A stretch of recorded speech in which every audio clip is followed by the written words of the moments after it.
हस्तमैथुन किती वेळा केलं म्हणजे ते जास्त होतं हे मी तुम्हाला सांगणार आहे.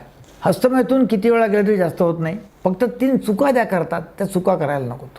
नंबर 1, जर असं पोटावर झोपून जर बेडवर रगडून किंवा उशीवर रगडून जर मास्टरबेशन केलं तर त्याच्यामुळे आत जखम होऊ शकते. जखम झाल्यानंतर ट्रॉमा होतो आणि मग नंतर पुढे प्रॉब्लेम येऊ शकतो. मग पुढे होतं काय की अशा तऱ्हेने दाबून बेडवरती झोपून करायचं ती सवय लागते आणि पुढे नंतर आनंद मिळत नाही. याला म्हणतात ट्रॉमॅटिक मास्टरबेशन सिंड्रोम. ते टाळलं पाहिजे.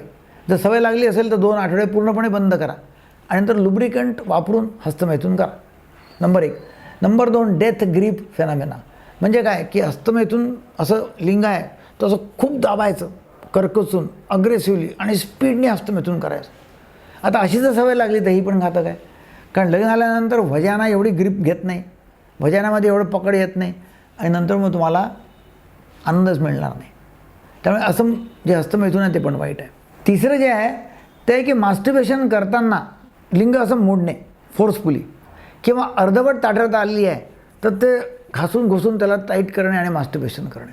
याच्यामुळे काय होतं, याच्यामुळे सुद्धा फ्रॅक्चर होऊ शकतं पेनिसचं आणि फ्रॅक्चर जर झालं तर सूज येईल, वेदना होतील आणि मेडिकल्स इमर्जन्सी होईल, सर्जरी करावं लागेल असं काही वाटलं तर. त्याच्याकरता हे तिन्ही तऱ्हेने मास्टरबेशन करायला नको आहे.